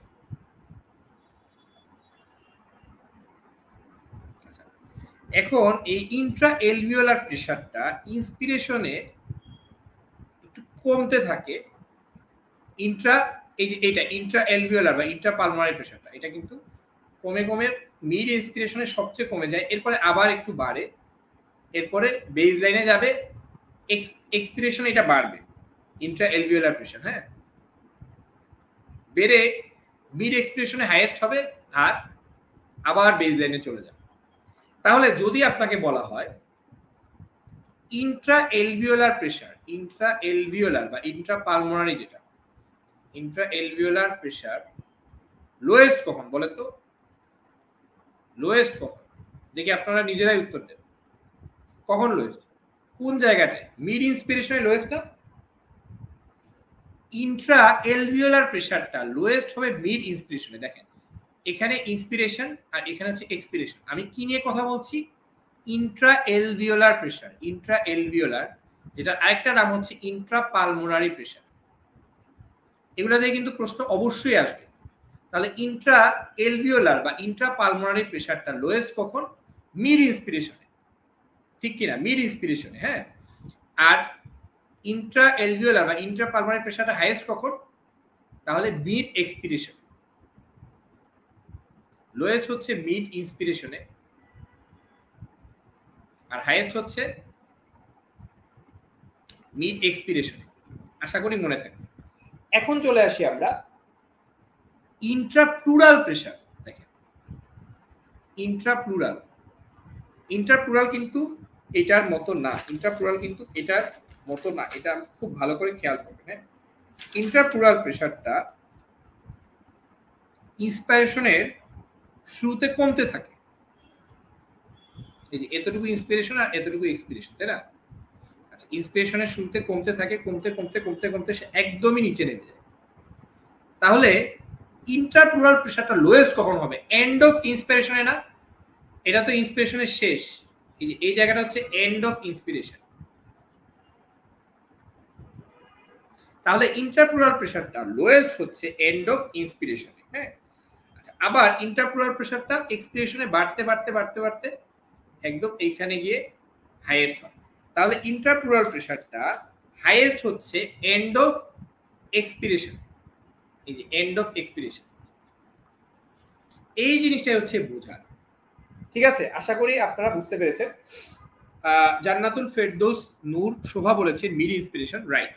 তাহলে ইন্ট্রা এলভিওলার বা ইন্ট্রা পালমোনারি প্রেশার, আমি আবারও বলছি, এই যে ইন্ট্রা এলভিওলার বা ইন্ট্রা পালমোনারি প্রেশার সবচেয়ে কমবে বা লোয়েস্ট হবে মিড ইন্সপিরেশনে, সবচেয়ে হাইয়েস্ট হবে মিড এক্সপিরেশনে।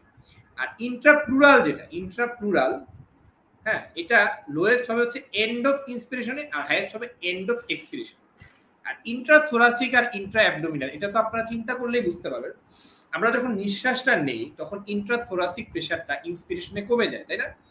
আর আমরা যখন নিঃশ্বাস নিই ডায়াফ্রাম নিচের দিকে যাচ্ছে তখন ইন্ট্রা অ্যাবডোমিনাল প্রেশারটা বেড়ে যাচ্ছে। এটা বেসিক জিনিস। আপনি জাস্ট জোরে নিঃশ্বাস নেন, বুকটা নিঃশ্বাসের সাথে বুকটা ভরে যাচ্ছে, তার মানে আমার থোরাসিক ক্যাভিটিটা বড় হচ্ছে, তাহলে থোরাসিক ক্যাভিটির ভিতরে প্রেশারটা কমে যাবে। আবার ডায়াফ্রামটা নিচের দিকে নেমে যাচ্ছে, অ্যাবডোমেনের ভেতরে গিয়ে চাপটা বাড়াবে, তাহলে ইন্সপিরেশনে আমার ইন্ট্রাথোরাসিক প্রেশার কমবে, ইন্ট্রা অ্যাবডোমিনাল প্রেশার বাড়বে, এক্সপিরেশনে তার উল্টা হবে, তাই না? সহজ, খুব কঠিন কিছু না।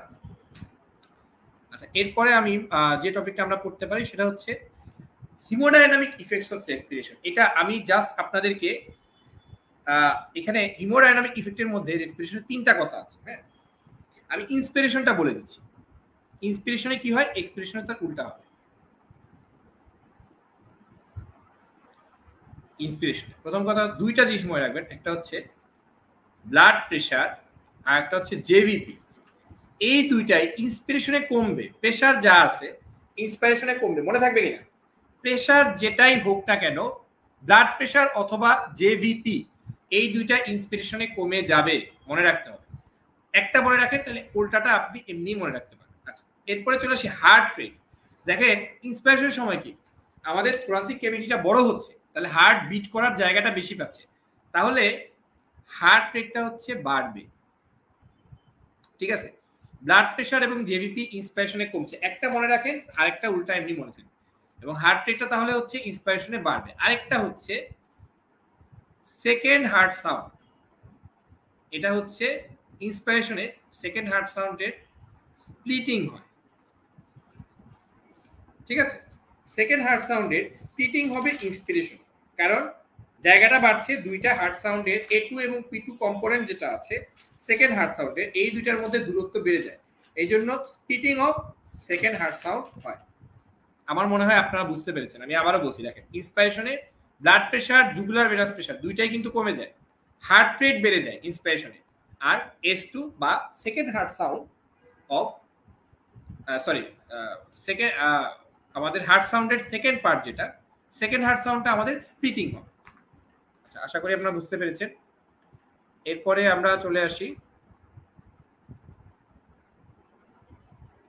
আচ্ছা পালমোনারি ভলিউম ক্যাপাসিটি। আমার মনে হয় আপনারা সবাই এটা পারবেন। রেসিডুয়াল ভলিউম কত বলেন তো, অ্যামাউন্টটা আমার মনে হয় সবাই জানা দরকার। ভাইটাল ক্যাপাসিটি কত আর টাইডাল ভলিউম কত আমাকে একটু জানান তো দেখি, কমেন্ট করে জানান। এটা কিন্তু লাগবে, এই তিনটা অবশ্যই লাগবে।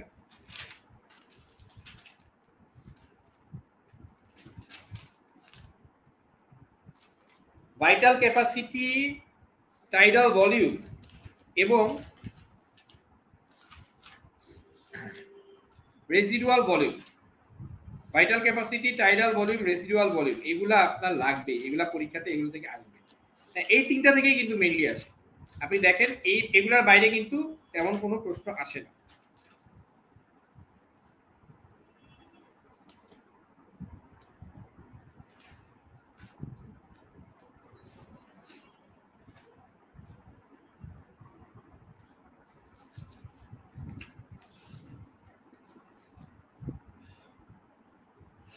হ্যাঁ, ভেরি গুড। আফিয়া ফেরদৌস সোনিয়া বলেছেন, ভেরি গুড ভেরি গুড। আচ্ছা, টাইডাল এগুলো আমি একটু বলে দিই। টাইডাল ভলিউম মানে কি, আমরা প্রত্যেক নিঃশ্বাসে বা প্রশ্বাসে যতটুকু অক্সিজেন নেই, যতটুকু অক্সিজেন ছাড়ি, এটা হচ্ছে 500 ml। রেসিডুয়াল ভলিউম হচ্ছে প্রত্যেকটা নিঃশ্বাস ছাড়ার পরে আমাদের যতটুকু লাংসে অবশিষ্ট থাকে, এটা হচ্ছে রেসিডুয়াল ভলিউম। হ্যাঁ, না এটা হচ্ছে অনেক জোরে নিঃশ্বাস ছাড়ার পরে যতটুকু অবশিষ্ট থাকে। আর ভাইটাল ক্যাপাসিটি কি, আমি জোরে নিঃশ্বাস নিলাম, এরপরে অনেক জোরে নিঃশ্বাস ছাড়লাম, কতটুকু আমি ছাড়তে পারলাম, এটা হচ্ছে ভাইটাল ক্যাপাসিটি। এটা হচ্ছে 4600 ml। তাহলে এই তিনটা আমাদের জাস্ট মনে রাখতে হবে। এপেক্স আর বেজ, এটা আমি আপনাদেরকে বলে দিচ্ছি। লাংয়ের এপেক্সে কোনটা বেশি, বেজে কোনটা বেশি, হ্যাঁ এটা থেকে কিন্তু প্রশ্ন আসে এবং আমি আপনাদেরকে এটা দেখিয়েও দিব। আচ্ছা, এখন আমি আপনাদেরকে একটু দেখাই, তাহলে আপনারা কনফিডেন্স পাবেন। পিডিএফটা আমাদের একটু দেখাই।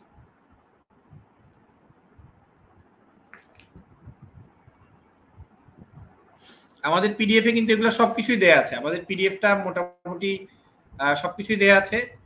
এই যে দেখেন, এখানে tidal volume, residual volume, vital capacity, আপনারা যেটা বলেছেন ঠিকই আছে, এগুলা থেকেই প্রশ্ন আসে।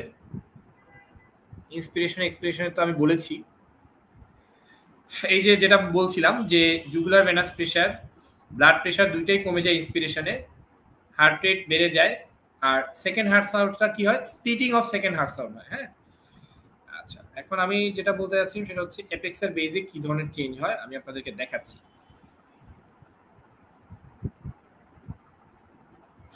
দেখেন একটু যদি বুঝে বুঝে পড়েন, এই যে দেখেন এপেক্স আর বেজ, এই ছবিটা কিন্তু গ্যারন থেকে নেয়। এপেক্সে কোনটা বেশি আর বেজে কোনটা বেশি। আচ্ছা, একটু খেয়াল করবেন, আমরা শুধু একটা মনে রাখবো এপেক্সে কোনটা বেশি। দেখেন এপেক্সে ইন্ট্রাপ্লুরাল নেগেটিভ প্রেশার, মানে এটা নেগেটিভ প্রেশারটা নেগেটিভ দিকে যাচ্ছে, সো আমরা এটাকে বেশি হিসেবে ধরছি না।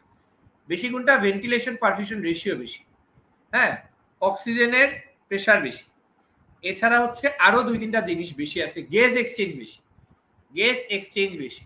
হ্যাঁ, আমি বলে দিচ্ছি, গ্যাস এক্সচেঞ্জ বেশি, এলভিওলার সাইজ বড়।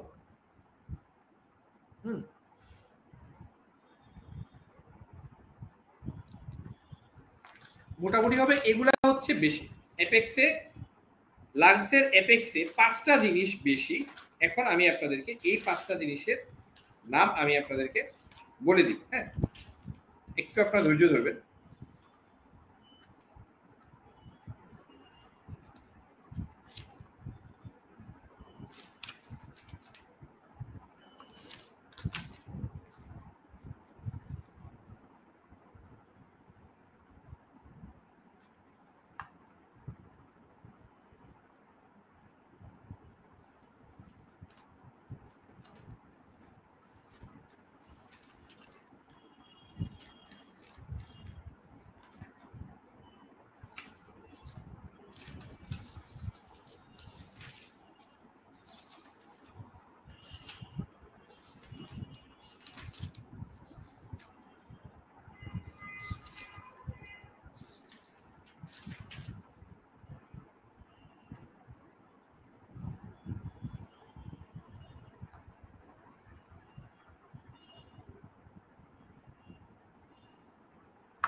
দেখেন, এবং এখান থেকে আমি আপনাদেরকে একটা প্রশ্ন জিজ্ঞেস করব, দেখি আপনারা পারেন কিনা। হ্যাঁ,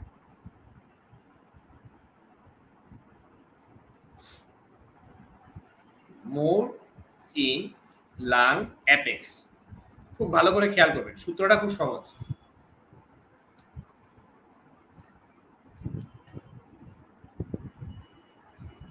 রেট গো,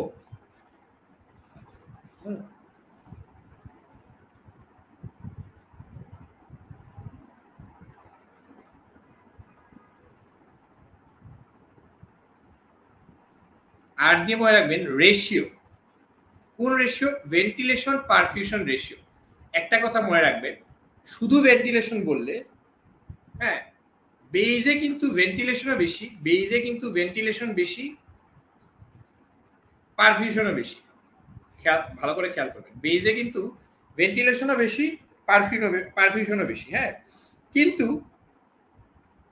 রেশিওটা ভেন্টিলেশন বাই পারফিউশন রেশিও, যেটা ভি বাই কিউ বা রেশিও, এইটা আবার বেশি কিন্তু অ্যাপেক্স। এই কথাটা খুব ভালো করে খেয়াল করবেন। হ্যাঁ, ভেন্টিলেশন এবং পারফিউশন রেশিওটা, হ্যাঁ, রেশিওটা বেশি কিন্তু অ্যাপেক্স। যদি বলে ভেন্টিলেশন কোথায় বেশি? বেইজে। পারফিউশন কোথায় বেশি? বেইজে। কিন্তু রেশিও বললে আপনাকে মনে রাখতে হবে অ্যাপেক্সের রেশিওটা বেশি। এ দিয়ে মনে রাখবেন এলভিওলার সাইজ।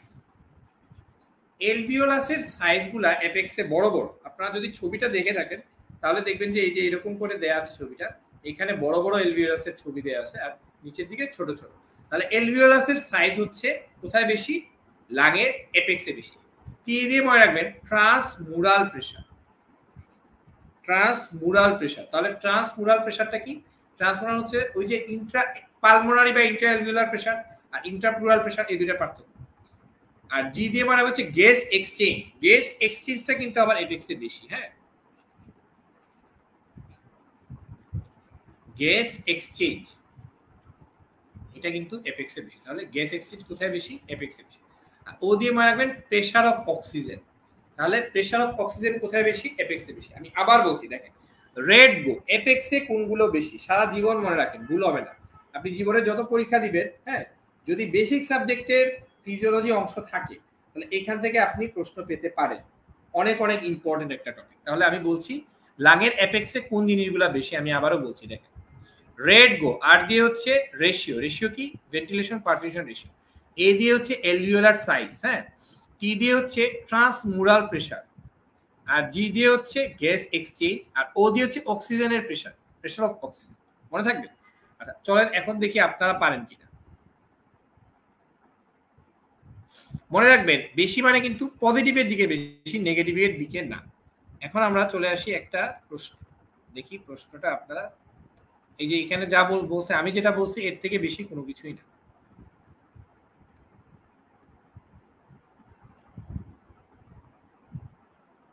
আচ্ছা, এখানে জাস্ট আমি আপনাদের একটা জিনিস বলে দিই, দেখেন, এই প্রশ্নের উত্তর আপনারা দিবেন, আমি যেটা থেকে বলছি সেখান থেকে আপনারা দিতে পারবেন। শুধু একটা জিনিস খেয়াল করেন, মোর নেগেটিভ ইন্ট্রাপ্লুরাল প্রেসার। নেগেটিভ মানে কিন্তু নিচের দিকে, হ্যাঁ, এটা কিন্তু বেশি না, এটা আসলে কমে যাচ্ছে। মোর নেগেটিভ মানে অনেক কম, তাহলে এটা কিন্তু আপনারা চিন্তা করে বলেন এটা কি হবে।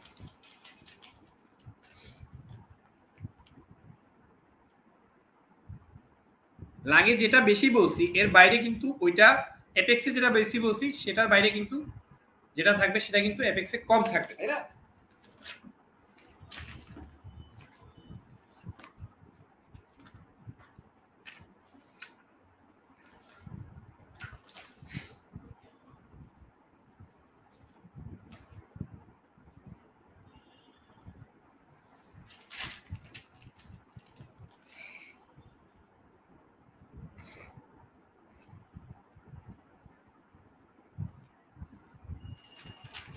এটা থেকে গতবারও প্রশ্ন এসেছে, হ্যাঁ, এবং প্রচুর প্রশ্ন কিন্তু এই টপিক থেকে আসে।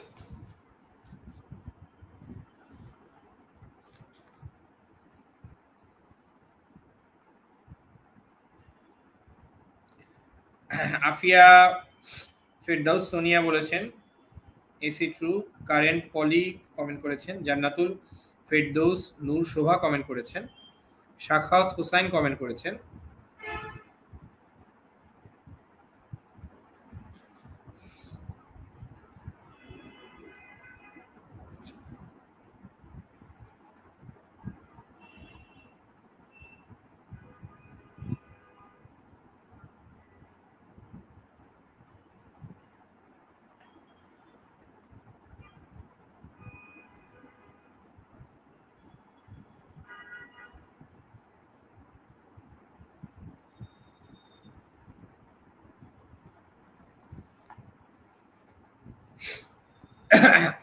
আমার মনে হয় যারা কমেন্ট করেছেন, মাহমুদা আক্তার কমেন্ট করেছেন, অনেক অনেক ধন্যবাদ। আচ্ছা দেখেন, তাহলে আমাদের সূত্রের মধ্যে ছিল larger alveoli true, more pulmonary oxygen true, compliance false, more ventilation false. আচ্ছা এখানে বলেছে মোর নেগেটিভ ইন্ট্রাপ্লুরাল প্রেশার, মানে কিন্তু ইন্ট্রাপ্লুরাল প্রেশারকে কম বলেছে। নেগেটিভ মানে কি? কম না, প্রেশার কম। তাহলে যেহেতু অ্যাপেক্সে আমরা বেশি যেগুলা পড়েছি এগুলোর মধ্যে ইন্টারপ্লুরাল প্রেশার নাই, তাহলে ইন্টারপ্লুরাল প্রেশার কম হওয়াটাই স্বাভাবিক। তার মানে এটাও মানে এ বি সি তিনটাই ট্রু, ঠিক আছে? এ বি সি তিনটাই ট্রু, বাকি দুইটা ফলস হবে, কারণ কমপ্লায়েন্স এবং ভেন্টিলেশন দুইটাই হচ্ছে বেইজে বেশি। আচ্ছা এখন আমরা চলে আসি, আচ্ছা আরেকটা টপিক আমি আপনাদেরকে একটু বলে দিই, অক্সি হিমোগ্লোবিন ডিসোসিয়েশন কার্ভ। এটা অসম্ভব গুরুত্বপূর্ণ। এটা থেকে যে কতবার প্রশ্ন এসেছে এবং কতবার যে প্রশ্ন আসে এটা আসলে বলার অপেক্ষা রাখে না।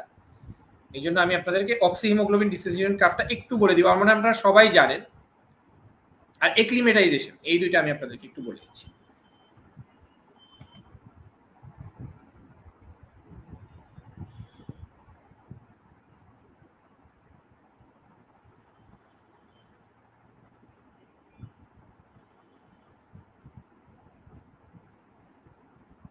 আচ্ছা প্রথমে আমি আপনাদেরকে অক্সি হিমোগ্লোবিন ডিসোসিয়েশন কার্ভে একটা সূত্র বলে দিই। হ্যাঁ, ডান দিকে কোনটা নেয় আর বাম দিকে কোনটা নেয়, এটা হচ্ছে আমাদের মূল কথা।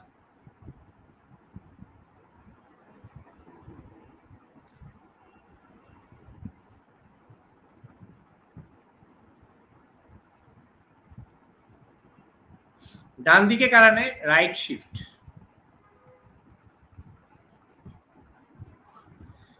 আমি একটা সূত্র দিয়ে মনে রাখতাম এবং আমি কখনো এটা ভুলি না। সূত্রটা এরকম, একটু উইয়ার্ড সূত্র কিন্তু খেয়াল করবেন। হ্যাঁ, ডান পিঠে হাইড্রোকার্বনের বেটা, হ্যাঁ কার্বনের বেটা অক্সি হিমোগ্লোবিন কার্ভকে ডান দিকে নেয়, যেহেতু সে ডান পিঠে ডান দিকে নেয় এবং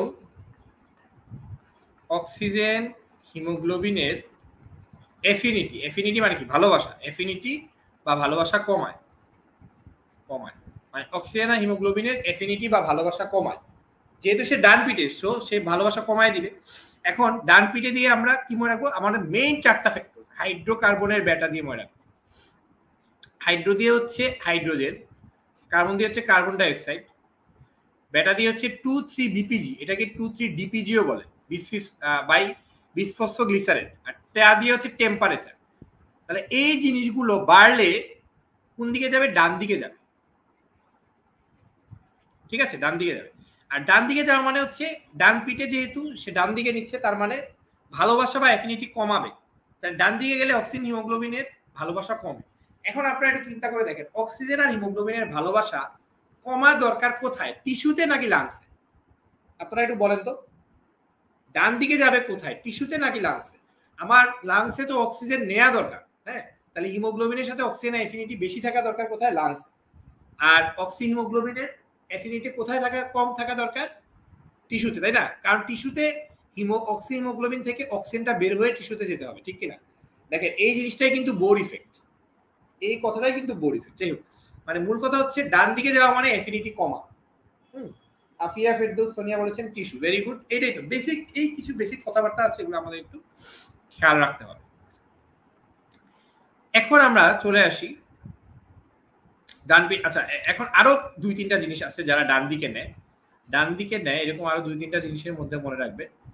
haemoglobin S, exercise, haemoglobin S আর এক্সারসাইজ, এই দুইটা কিন্তু অক্সি হিমোগ্লোবিন ডিসোসিয়েশন কার্ভকে ডান দিকে নেয়। আমার মনে হয় যে এই দুইটা একটু আপনারা একটু মনে রাখেন, আর বাকিগুলা খুব বেশি লাগবে না। আর বাকি যারা মোটামুটি সবাই বাম দিকে নেয়। একটা বলা যায় যেমন হাইপোক্সিয়া, হ্যাঁ এটা বলতে পারেন।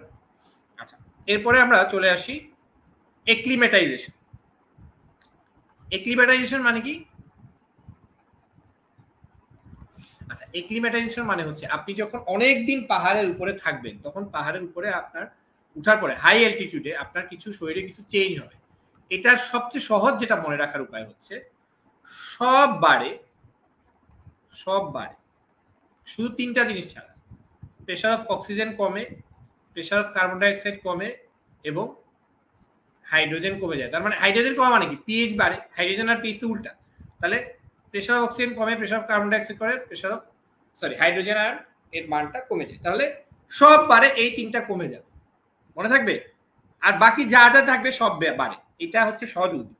আচ্ছা, এখন ধরেন পাহাড়ের উপর আপনি উঠলেন, আপনি ধরেন হঠাৎ করে পাহাড়ের উপর উঠলেন আর পাহাড়ে অনেক দিন ধরে থাকেন, এই দুইটার মধ্যে পার্থক্য আছে। অ্যাকিউট,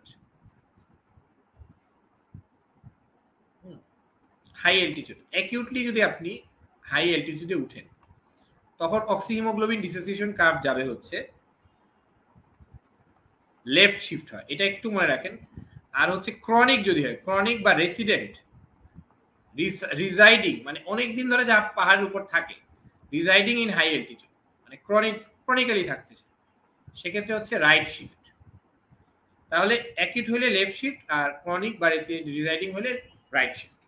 হ্যাঁ, অ্যাকিউট হলে লেফট শিফট, ক্রনিক হলে রাইট শিফট। আমার মনে হয় আপনারা জাস্ট এটা একটু মাথায় রাখেন। এখন আমি আপনাদেরকে একটা প্রশ্ন দিই, এই প্রশ্নটা আপনারা আমার মনে হয় আপনারা পারবেন, যেহেতু আপনারা এখানে বুঝতে পেরেছেন এক্লিম্যাটাইজেশন আসলে কি হয়।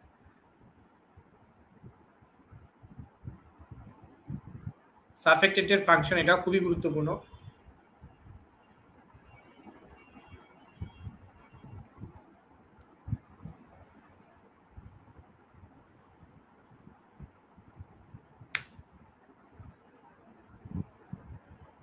আচ্ছা, এখানে আরেকটা জিনিস একটু এড করে নেন, সরি।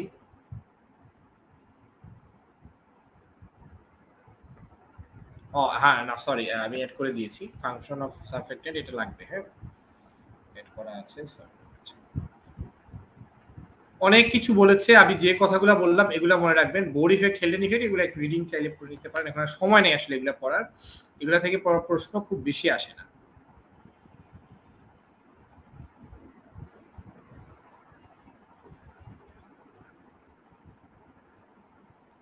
আচ্ছা, এখানে অনেকগুলো বলা আছে রেসপিরেটরি ফেলিয়ার বা এই জিনিসগুলো আপনারা হচ্ছে পড়বেন। আচ্ছা, মেডিসিনে এখানে কিছু জিনিস মেডিসিনে আমাদের পিডিএফ এ দেয়া আছে একসাথে পড়ার জন্য। আচ্ছা, এখন আপনারা এই প্রশ্নের উত্তর দেন।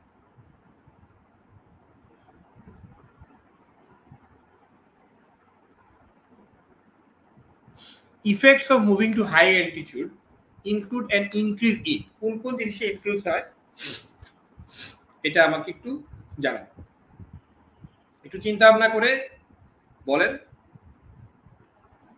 আমি যেটা বলেছি কোন তিনটা জিনিস কমে বাকি সব বেড়ে যায়। হ্যাঁ,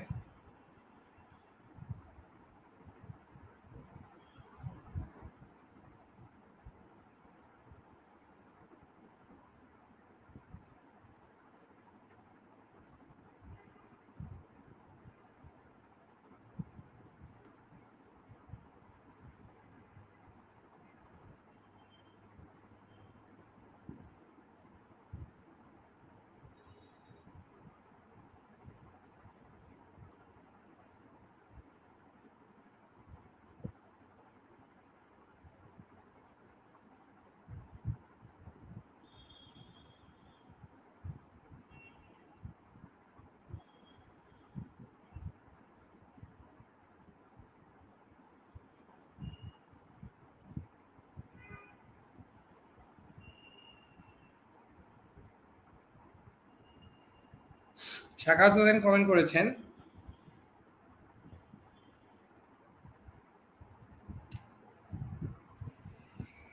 আফিয়া ফেরদৌস সোনিয়া কমেন্ট করেছেন, জান্নাতুল ফেরদৌস নূর শোভা কমেন্ট করেছেন, নুসরা দিশা কমেন্ট করেছেন, ডক্টর খাদিজা ফারজানা কমেন্ট করেছেন।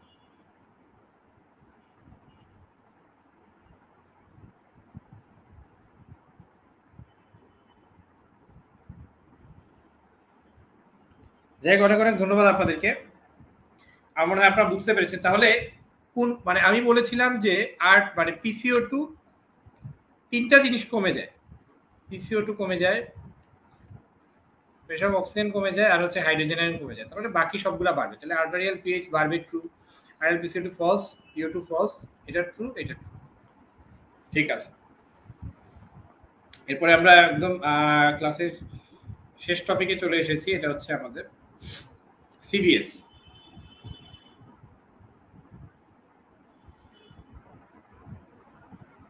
সিভিএস এর দেখেন অনেকগুলা সিভিএস থেকে অনেক রকম প্রশ্ন আসে, এর মধ্যে কিছু কিছু প্রশ্ন বেশি ইম্পর্টেন্ট, কিছু কিছু টপিক বেশি ইম্পর্টেন্ট, আমি সেই টপিকগুলো দিয়ে দিয়েছি।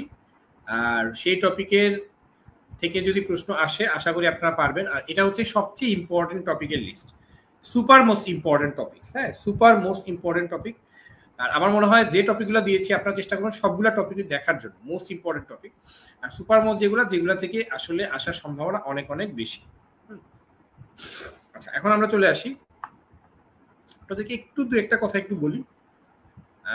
ব্লাড ফ্লো এর যে টার্বুলেন্স আছে, আমরা চলেন পিডিএফ থেকে, আমাদের পিডিএফ থেকে একটু দেখি। চলেন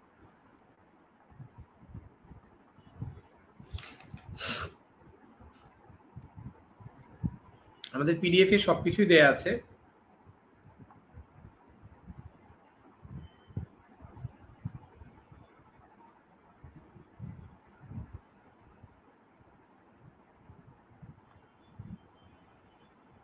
আচ্ছা, প্রথমে আমরা চলেন ভেলোসিটি অফ ব্লাড ফ্লো আর হচ্ছে টার্বুলেন্স, যে দুইটা টপিক আমি সবচেয়ে বেশি ইম্পর্টেন্ট বলেছি, এটা একটা বলে নিই আপনাদের। রেট অফ ব্লাড ফ্লো আর ভেলোসিটি প্রায় একই জিনিস, প্রায় একই। হ্যাঁ, আচ্ছা, রেট অফ ব্লাড ফ্লো কার সাথে প্রপোর্শনাল? একটু জুম করে নিলে মনে হয় আপনাদের সুবিধা হবে।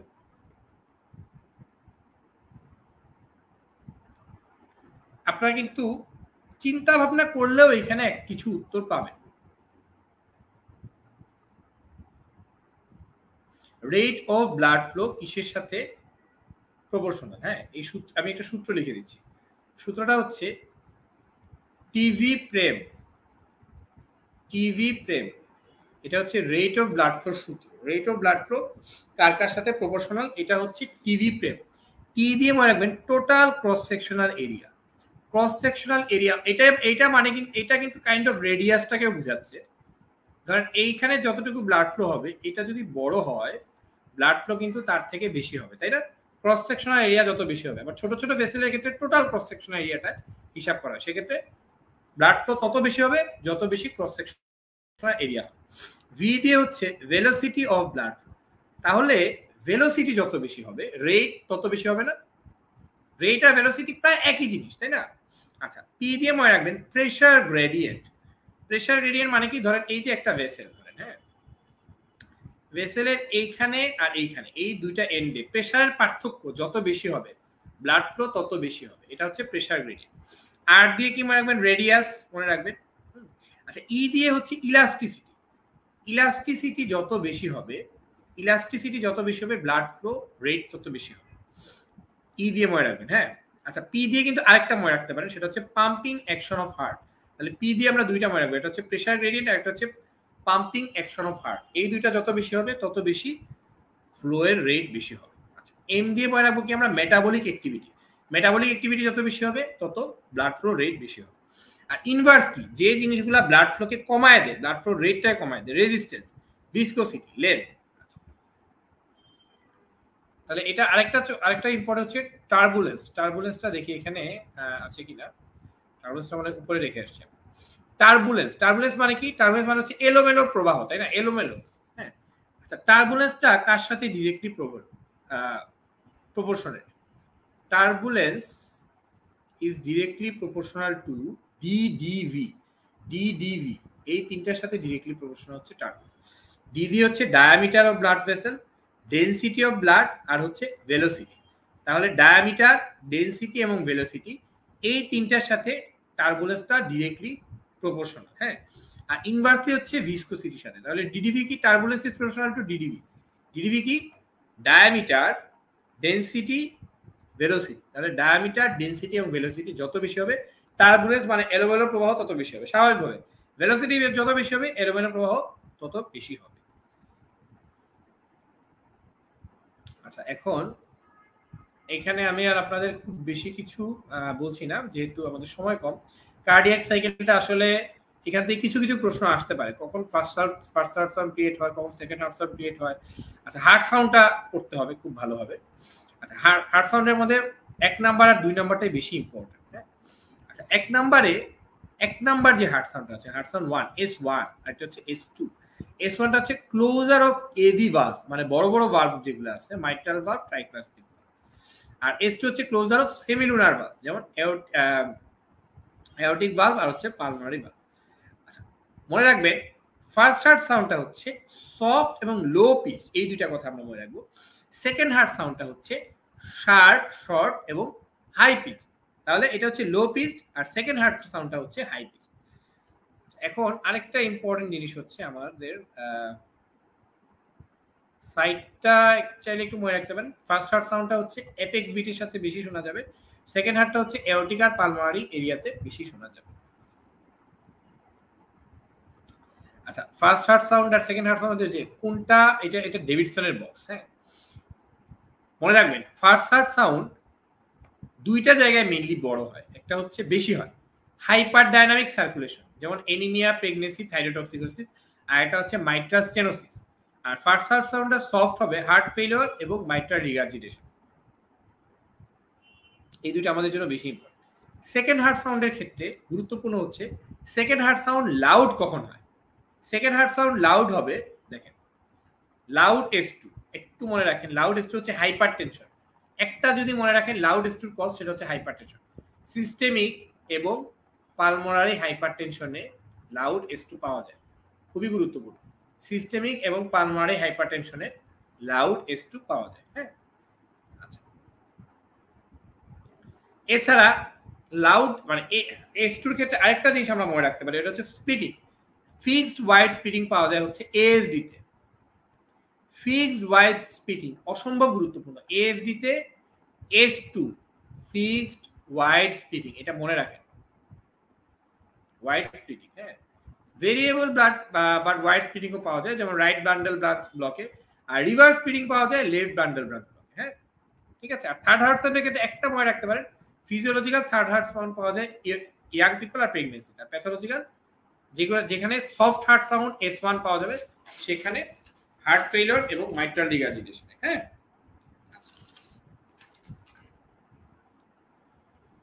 এখানে আমি খুব বেশি আর বলতে চাচ্ছি না সিভিএস ফিজিওলজির মধ্যে।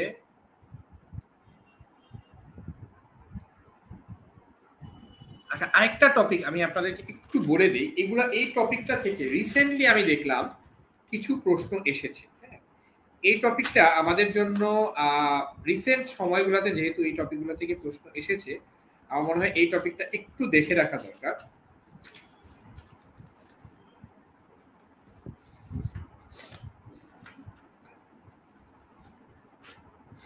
টপিকটা হচ্ছে পালস প্রেশার। আমি আপনাদের একটু বলে দিই, পালস প্রেশারটা আপনারা তো জানেন যে পালস প্রেশার মানে হচ্ছে, পালস প্রেশার মানে কি, সিস্টোলিক প্রেশার আর ডায়াস্টোলিক প্রেশারের পার্থক্য, তাই না? What is pulse pressure? আমার মনে হয় আমরা সবাই জানি পালস প্রেশার মানে হচ্ছে systolic blood pressure minus diastolic blood pressure, তাই না?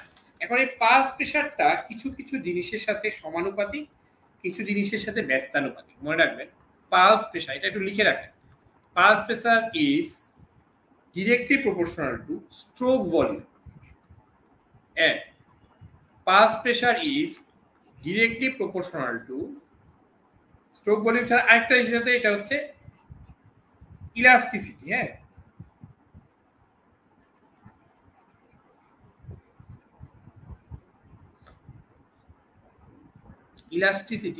ইলাস্টিসিটি অফ ভেসেল ওয়াল। হ্যাঁ, তাহলে পালস প্রেশারটা অ্যাওর্টিক কমপ্লায়েন্স বা ভেসেলের কমপ্লায়েন্সের সাথে ইনভার্সলি প্রপোর্শনাল হবে না, 1 by কমপ্লায়েন্স। কারণ কমপ্লায়েন্স আর ইলাস্টিসিটি হচ্ছে উল্টা, তাহলে কমপ্লায়েন্স অফ ভেসেল ওয়াল যেমন হচ্ছে অ্যাওর্টিক ওয়াল। তাহলে পালস প্রেশারটা হচ্ছে স্ট্রোক ভলিউম এবং ইলাস্টিসিটির সাথে সরাসরি সমানুপাতিক সম্পর্ক, আর কমপ্লায়েন্সের সাথে ব্যস্তানুপাতিক সম্পর্ক। এইটা থেকেই প্রশ্ন এসেছে, জাস্ট এইটা থেকেই প্রশ্ন এসেছে। হ্যাঁ, আমার মনে হয় এটা আর বেশি দরকার নাই। আর আমরা প্রায় শেষের দিকে চলে এসেছি। এখান থেকে আমি আপনাদের আমাদের ইয়াতে কার্ডিয়াক আউটপুটটা একটু দেখতে হবে। আমরা জানি কার্ডিয়াক আউটপুট কোন কোন জিনিসের উপর ডিপেন্ড করে। কার্ডিয়াক আউটপুট সমান stroke volume into heart rate, তাই না? আমরা সবাই জানি। কার্ডিয়াক আউটপুটের ফ্যাক্টরগুলো আমাদের একটু পড়ে নিতে হবে। হ্যাঁ, এটা ইম্পর্টেন্ট। অনেক অনেক টপিক আছে কার্ডিওলজিতে, অনেক অনেক টপিক আছে, কিন্তু মানে সিভিএস কার্ডিওলজিতে, সিভিএস ফিজিওলজিতে সবকিছু আমাদের দরকার নেই। আমি যে টপিকগুলো বলে দিয়েছি চেষ্টা করবেন দেখে যেতে। হার্ট রেট পাস কখন বাড়ে কমে, এখান থেকেও প্রশ্ন আসতে পারে। আচ্ছা, জেভিপি থেকে রিসেন্ট টাইমগুলোতে অনেক প্রশ্ন এসেছে। সো জেভিপিটা আমি আপনাদের একটু বলে দিই। দেখেন, জেভিপির ক্ষেত্রে প্রথম কথা হচ্ছে ক্যানন ওয়েভ। এই যে ক্যানন ওয়েভ মানে হচ্ছে অনেক বড় এ ওয়েভ, এটা হচ্ছে ক্যানন ওয়েভ। ক্যানন ওয়েভের ক্ষেত্রে মনে রাখবেন একটা সূত্র মনে রাখেন কারণ একটা মেয়ে, কারণ মেয়েটা কোথায় পড়ে? ভিএনসি তে পড়ে। ভিএনসি, হ্যাঁ, মনে থাকবে। ভি দিয়ে মনে রাখবেন ভেন্ট্রিকুলার টেকিকার্ডিয়া, এন দিয়ে মনে রাখবেন কি? নোডাল রিদম, যার আরেকটা নাম হচ্ছে জাংশনাল রিদম, নোডাল রিদম বা জাংশনাল রিদম। আচ্ছা, সি দিয়ে মনে রাখবেন কমপ্লিট হার্ট ব্লক, অসম্ভব গুরুত্বপূর্ণ। কমপ্লিট হার্ট ব্লকে কিন্তু ক্যানন ওয়েভ পাওয়া যায়। আমি আবারও বলছি, জেভিপিতে ক্যানন ওয়েভ পাওয়া যায় তিনটা মেইন কারণ। এটা আমি মনে রাখতাম ভিএনসি দিয়ে। ভিএনসি ক্যানন ওয়েভ কোথায় পাওয়া যায়? ভিএনসি। ভি দিয়ে হচ্ছে ভেন্ট্রিকুলার টেকিকার্ডিয়া, এন দিয়ে হচ্ছে নোডাল রিদম বা জাংশনাল রিদম, আর সি দিয়ে হচ্ছে কমপ্লিট হার্ট। এই তিনটা বেশি গুরুত্বপূর্ণ। এছাড়া একটু বড় বা লার্জ এ ওয়েভ কোথায় পাওয়া যায়? লার্জ এ ওয়েভ পাওয়া যায় হচ্ছে রাইট সাইডের প্রবলেমগুলোতে। এর মধ্যে একটা মনে রাখেন ট্রাইকাসপিড স্টেনোসিস, আর বাকি সবগুলো পালমারি স্টেনোসিস, পালমারি হাইপারটেনশন, পালমারি এম্বোলিজম। আর এখানে একটা জিনিস মনে রাখতে পারেন, জায়ান্ট ভি ওয়েভ পাওয়া যায় হচ্ছে ভিটিআর, ভিসিআর এর মতো মনে রাখেন ভিটিআর। তাহলে ভি পাওয়া যায় ভিটিআর। হ্যাঁ, আচ্ছা, কুজমল সাইন, এটা হচ্ছে paradoxical rise of JVP with inspiration. আমরা জানি ইন্সপিরেশনে জেভিপিটা কি করে? ফল হয়, তাই না? আমরা পড়ে এসেছি। দুইটা কারণ মনে রাখেন, একটা হচ্ছে কনস্ট্রিকটিভ পেরিকার্ডাইটিস, আর একটা হচ্ছে পেরিকার্ডিয়াল ইফিউশন। হ্যাঁ, এই পেরিকার্ডিয়াল ইফিউশন থেকেই হয় কার্ডিয়াক টেম্পোরেট।